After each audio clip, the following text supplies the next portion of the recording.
মাঝরাতে নেশায় চুর হয়ে শিবা নামের এক মাতাল বাড়ি ফিরছে।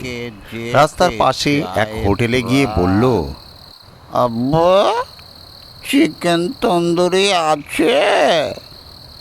হোটেল বয় বলল, নেই। চিকেন কাবাব? সব ফুরিয়ে গেছে, কেবলমাত্র কাঁচা মাটন আছে কালকে রান্না করার জন্য। আব্বা, তাই দে। এই নে 500 টাকার কাঁচা মাটন দে। বউ শেফালিকে দিয়ে রান্না করিয়ে নেব।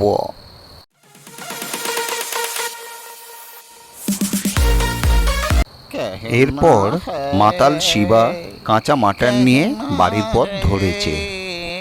গলির মুখে একটা মোটাসোটা কুকুর শিবার দিকে ধেয়ে এলো। কিন্তু আশ্চর্যের বিষয় হলো কুকুরটা নিশ্চুপ, মোটেও ঘেউ ঘেউ করছে না। শিবা খুব খুশি হয়ে কুকুরের গায়ে মাথায় হাত বুলিয়ে দিল আর বলতে লাগলো, তুই ভীষণ ভালো কুকুর রে ভাই।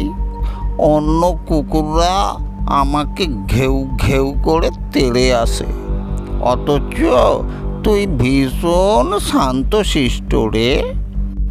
এরপর মাতাল শিবা খুশি হয়ে কুকুরটার সামনে মাটনের প্যাকেটটা রেখে দিল আর নেশার ঘোরে বলতে লাগলো, নে ভাই, খেয়ে নে আমার শান্তশিষ্ট ভদ্র কুকুর। আর মোটাসোটা কুকুরটাও আপন মনে মাটন খেতে শুরু করে। এরপর মাতাল শিবা কুকুরের পিঠে হাত বুলিয়ে আদর করে বাড়ি ফেরার পথ ধরে।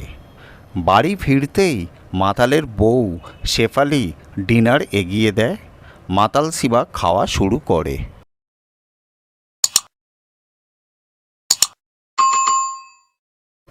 মাতালের বউ বলে, জানো তো, আমি ভীষণ চিন্তায় ছিলাম।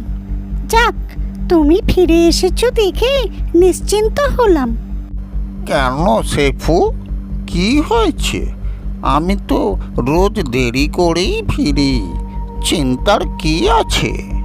আরে চিন্তা হবে না, সন্ধে থেকে রাস্তায় একটা চিতাবাঘ ঘুরছে। আমাদের বিশাল তানিয়াদের বাড়িতে গেছি সিসিটিভিতে চিতাবাঘটাকে দেখতে।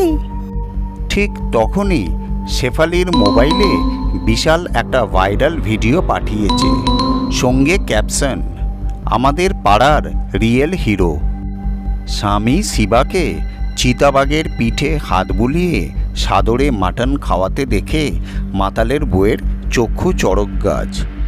আর মাতাল শিবাও ছবিটা দেখে খুব হাসতে লাগলো। দেখো, আমি কত বড় মোটা কুকুরের গায়ে হাত বুলিয়েছি।